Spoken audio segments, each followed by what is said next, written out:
My name is Jeff Anderson. I'm here today with and on behalf of two very courageous survivors who have now come forward and identified two clerical offenders that worked and abused in the Diocese of Trenton. I'm also here with my colleagues, Nahid Sheikh, who is one of the attorneys working in our New Jersey office, and longtime colleague Gregory the Great, who has been working with us and in New Jersey representing survivors of sexual abuse for, well, I think it's over 25 years. We're also here with survivor and survivor advocate Mark Crawford, a name well known across the state as having advocated for survivors of sexual abuse by clergy for years as a survivor, and as an advocate, really instrumental in helping pass the Child Victims Act in New Jersey that gives these survivors this chance for their truth to be known, and gives these survivors and so many others with whom we're working a chance for the truth of their horrors to be known and to have a chance to identify the offenders. And in the two suits filed by our offices today, there are two offenders whose names have never before been publicly identified before these survivors did come forward and have this chance as John Does to bring suit under the Child Victims Act and not only name the offenders but take some of their power back and have their truth known that they held for years not able to do anything about what was done to each of them. So we applaud these survivors and those that have come forward and those that still have a chance to do the same. And in the first case, there is an offender identified as Father Joseph T. Wade. And Joe 68 identifies Joseph Wade as having worked and abused in the Diocese of Trenton, who's now deceased, but the harm that he did is alive and evergreen. And this name has never been before publicly revealed by the bishop or by any other survivors publicly to date. And it is imperative and important to have that name known and the offenses that he committed against this then child in the late 60s and early 70s, when this child was then 8 to 11 years old, now known for the first time. The second suit identifies, and that abuse was at St. Gregory the Great Catholic Church in Hamilton Square, New Jersey. The second suit identifies another name never before identified as having offended publicly in Trenton. In fact, there's more to be said about that. But the abuse in the second suit is at the St. Pius X Catholic Church in Forked River. And this is significant. And more needs to be revealed about this. And what say you, Nahid Sheikh, that folks in the public and the parishioners and the police and everybody needs to know more about this name and this offender that is now identified by this courageous survivor and has been revealed by the investigation we've done. Thank you, Jeff. I'm Nahid Sheikh, and I'm an attorney and an advocate at Jeff Anderson and Associates. And what I can tell you is, we know that Father Mako worked in the Diocese of Buffalo, where he sexually abused 3 children prior to the abuse of this survivor in approximately 1973 to 1974. We also know that Father Mako was moved to the Diocese of Scranton in 1975. However, because of the strength of this survivor coming forward today, we and the general public learned for the first time that Father Mako was actually moved to the Diocese of Trenton after leaving Buffalo and before going to Scranton. This is the first time we have any record of Father Mako working in New Jersey at all. Because of this survivor's bravery, we are shedding light on Father Mako's dark past. How many years did Father Mako work in New Jersey? Was Trenton the only diocese in New Jersey he worked in? What does Bishop O'Connell know that he's not telling us? This new information also begs the question as to how many others are there? How many other perpetrators have worked in New Jersey that we don't know about? How many other perpetrators traveled across state lines to abuse children? How many other perpetrators have had assignments unknown to the general public? And how many other perpetrators are being protected by bishops across New Jersey?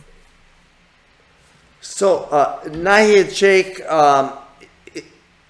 what we're hearing then is that this is the first time Mako, Louis Mako, has been identified as having worked and having abused in the Diocese of Trenton and the state of New Jersey, right?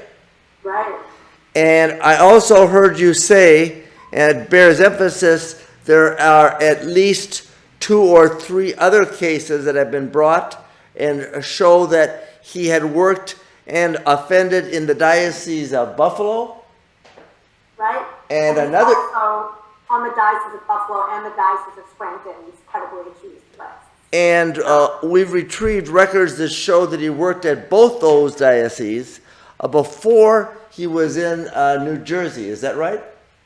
Scranton was after New Jersey. So we have had a gap of information about Father Louis Mako's assignment history, essentially. We knew that at some point he was in the Diocese of Buffalo and that in 1975 he went to the Diocese of Scranton. But there's a bit of a gap there where we just didn't know where he was, and now we're finding out that he was transferred to the Diocese of Trenton. So we know he died in 1998, and we know that he worked and abused and is accused of abusing in Scranton. We know he's worked and accused of abusing in Buffalo, and now we know for the first time, revealed by this courageous survivor in this suit, that he worked and abused in the Diocese of Trenton. Right? Exactly. And what we also know is that the bishop has not put either of these names on his list. And they've never before been publicly revealed in New Jersey.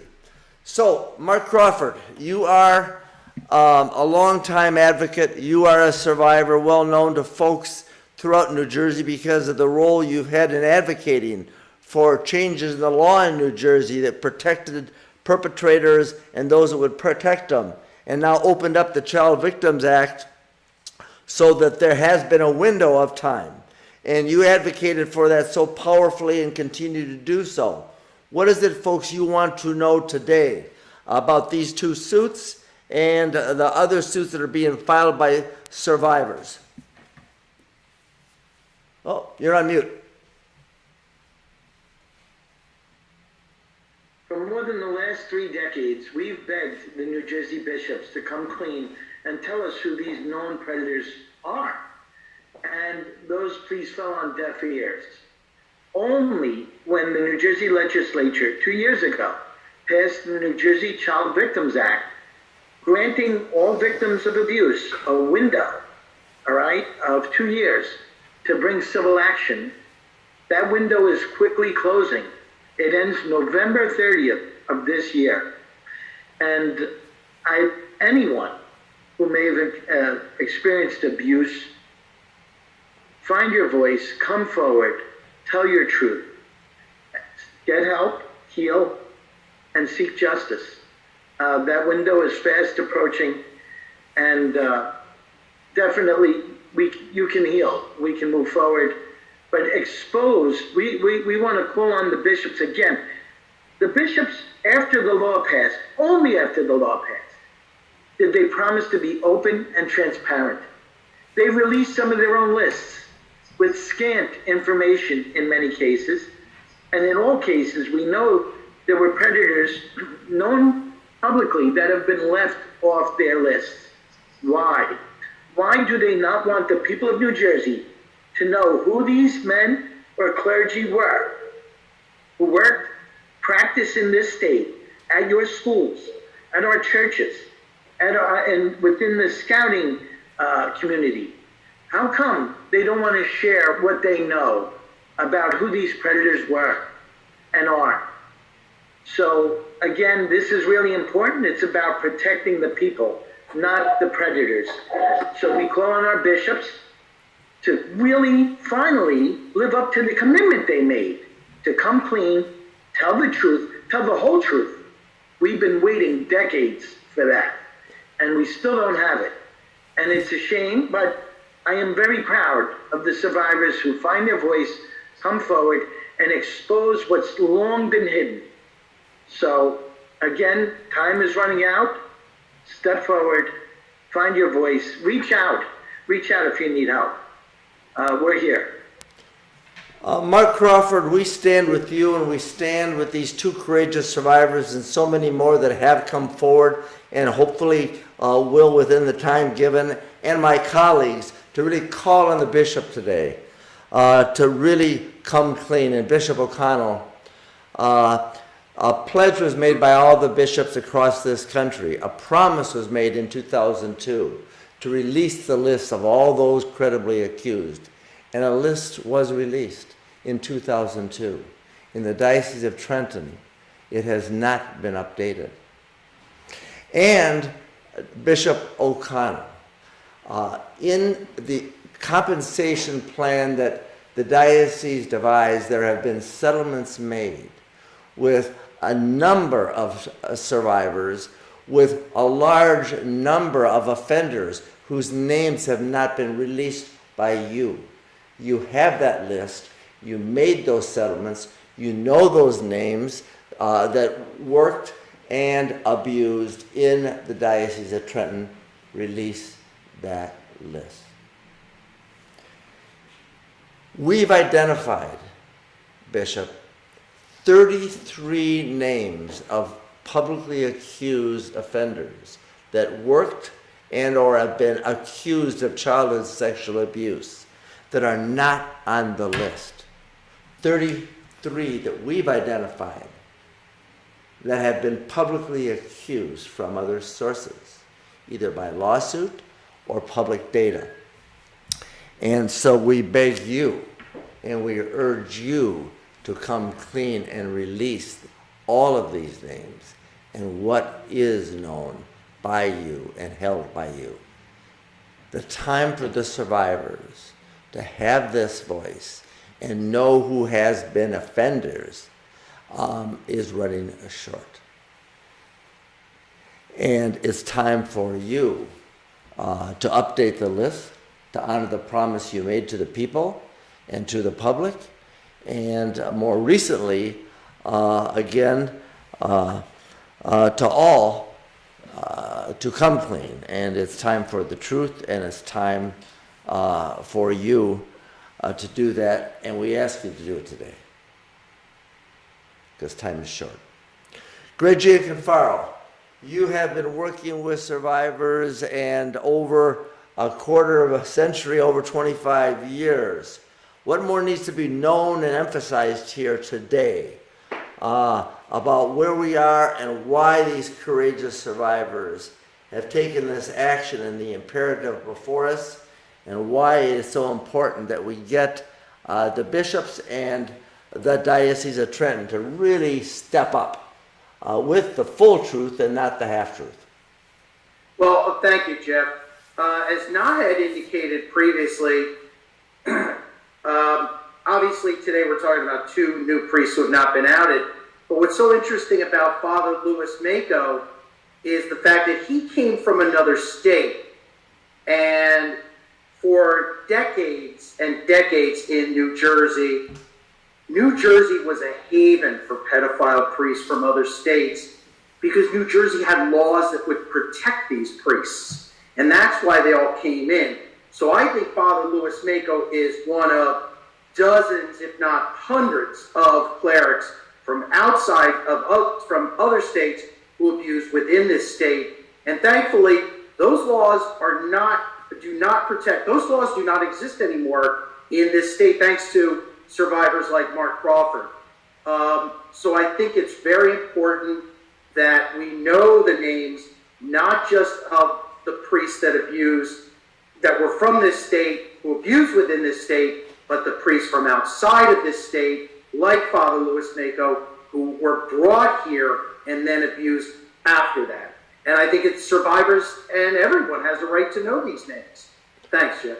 And Greg Gianconfaro, your experience in New Jersey and working with survivors for over 25 years informs that so many offenders have been moved in and out of New Jersey who before never had been able to be exposed by victims and survivors because of the statute of limitations, right?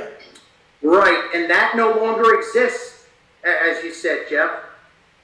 But the time to act is now, because the laws changed on November 30th. So for any survivor of sexual abuse in New Jersey, including anyone who was abused by a Catholic priest within this state, as Mark had said and Na had said, they have to act quickly.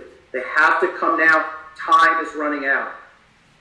And survivors can come forward, as these survivors did, as Jane Does and John Does, and protect their own privacy, and do just as these survivors and so many others across the state are able to do under this law that protects survivors against further harm, but identifies the offenders and identifies those that share responsibility and have accountability for the offenses done, whether those offenders are dead or alive, right?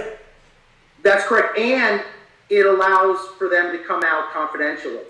I think that's a very important part of the bill that Mark and I had insisted that be included with that bill. So survivors can come out confidentially. Mark Crawford, you've been living and working and just advocating for so long for survivors. Tell us why there's such a fierce urgency in your voice right now. And you speak with such passion and urgency to survivors, and you chose to stand with us and these survivors today. Look, for so many years, I've come across victims who were just shut out of the civil justice system. They were frustrated. They had nowhere to turn. They couldn't seek justice. Now they can, but the time is short. November 30th of this year, for anybody who was abused in the past, regardless of how long ago it may have occurred or the abuse occurred. So again, I urge anyone. I've worked with so many survivors who said, finally, when they spoke out and told their story, the burden, they felt relieved, and how good they felt about finally putting the shame, the blame, and the guilt back where it belonged, on the offender. And those actions protect others. They prevent others from becoming victims when we know who those predators are. We, again, have begged our bishops to tell us who they are. And again, only because or since the law has changed did they even share the little bit of truth that they knew. But the lists are absolutely incomplete. We've seen it, we know it. We continue to learn of new offenders and unfortunately new victims who have come forward. So there's no doubt there's more that is hidden, and it's time for our bishops to finally practice what they've preached, to live the gospel, tell the truth, put it all out there. If you want healing, if we want those people to move forward and seek justice, then it's time. It's time to tell the truth. Find your voice. You're not alone. You're not alone. Come forward. And instead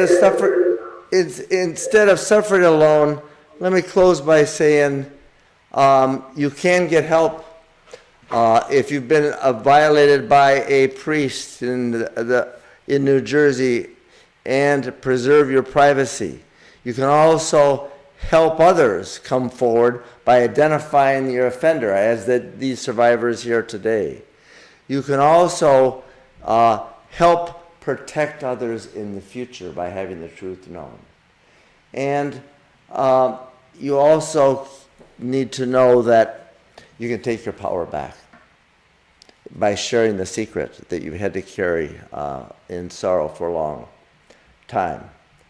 And to Bishop O'Connell and all the bishops across New Jersey, you can help by just taking and pulling out the lists that you have of the offenders with whom pertaining to the cases you settled and putting them up publicly. You can help by updating your list in Trenton and across the state. And Bishop O'Connell, you can do that today. And you can then also reveal the names of all those known to you who have been reported as having offended kids and coming clean. You can help. And you can be part of the solution and not be the problem. And we urge you to do so today because time is short and the time is now. Thank you to all the survivors who stand with us and stand for themselves and the truth. We'll take questions. Thank you, Jeff. Thank you, Mark. Thank you, Greg. And thank you, Nowhead.